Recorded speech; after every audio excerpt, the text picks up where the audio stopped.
থেকে আমি 717 দেখেছিলাম সংখ্যাটি, যে আরও 9 জন সেখানে বৃদ্ধি পেয়েছেন। তো এইখানে কিন্তু হিউজ অ্যামাউন্ট, মানে অনেক অনেক দেখা যাচ্ছে সারা দেশবাসী জানে এমন কিছু শহীদের নামও কিন্তু সেই 708 জনের মধ্যে নেই। স্বাস্থ্য মন্ত্রণালয় প্রকাশ করার পরে আমাদের কাছে সেই লিস্টটি ত্রুটিপূর্ণ মনে হয়েছে।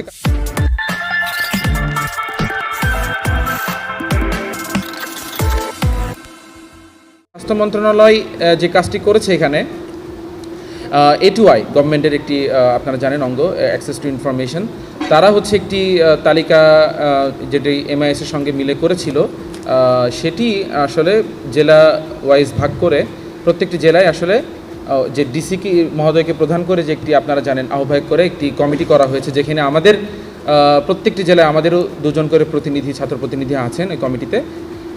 সেখানে এই তালিকাটা পাঠানো হয়, পাঠানোর পরে বলা হয় যে মানে আপনারা ভেরিফিকেশন করেন, যারা এখান থেকে যেই শহীদদের তালিকা আপনারা ভেরিফাই করতে পারেন সেই তথ্যগুলো আমাদেরকে দেন।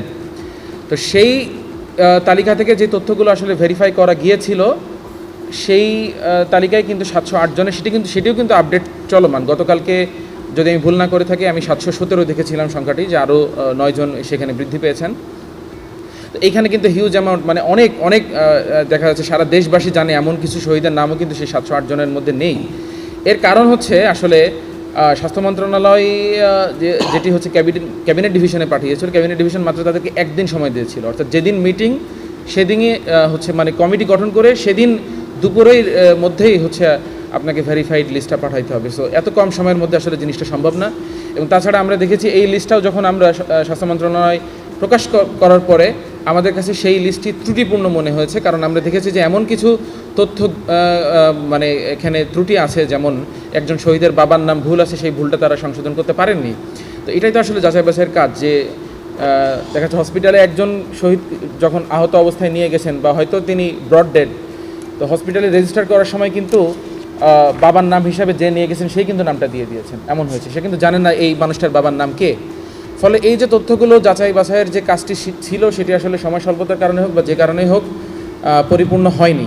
তো আমরা আসলে যেটা করছি সেটি হচ্ছে যে আজকের এই যে লিস্টটি, সেটি হচ্ছে এই প্রত্যেকটি জেলা যে আমাদের ডিসি মহোদয়দেরকে আহ্বায়ক করে যে কমিটিটি আছে সেই কমিটির কাছে আমরা পাঠাচ্ছি। তাদেরকে আমরা পুনরায় দিক নির্দেশনা দিয়ে বলেছি যে আপনারা আবার, বিশেষ করে যেহেতু আমাদের সেখানে 2 জন করে ছাত্র প্রতিনিধি আছেন আমাদের পক্ষ থেকে অ্যাসাইন, তারা হচ্ছে এবং ডিসি এসপি মহোদয় এবং ওখানে ওই কমিটিতে যারা আছেন আপনারা জানেন সিভিল সার্জন থেকে শুরু করে UHFP ইউনো সবাই আছেন, তাদের সম্মিলিত প্রচেষ্টার মাধ্যমে আমাদের আজকের দেওয়া যেই লিস্টটি তারা আবার ভেরিফাই করবেন নতুন করে। এখানে বেশ কিছু মানে অনেক ডেটা 2বার 3বার করেও এসেছে, যেহেতু MIS এর যে ডেটাগুলো ছিল বিশেষ করে, কারণ আপনি কেউ হয়তো আগে ঢাকা মেডিকেলে ভর্তি ছিলেন, তিনি সেখান থেকে ট্রান্সফার করে পরে চলে গেছেন নিটোর থেকে পরে চলে গেছেন হয়তো বা CMH, ফলে তার তো 2বার 3বার আছে। এই কাজটা ডিডুপ্লিকেশনের কাজটা যেহেতু আমাদের শেষ হয়নি, সেহেতু আমরা বলে দিতে পারছি না যে 31,000 আহত, ঠিক আছে, কিন্তু আমাদের কাছে যে ডেটাটি আছে সেটি এখন 31,000 প্লাস, এবং এই ডেটাটি নিয়ে আমাদের কাজ চলছে। আমরা একটি মাইল ফলকে পৌঁছানোর পরই আমরা ইনশাল্লাহ বিস্তারিত তথ্য দিয়ে আমরা আরেকটি প্রেস কনফারেন্স করব, যে আমাদের কত ডিসেবল আছে, কত আই ইনজুর্ড আছে, হাত পা কাটা কতজন আছে, বিস্তারিত আপনারা সামনের প্রেস কনফারেন্সে পাবেন।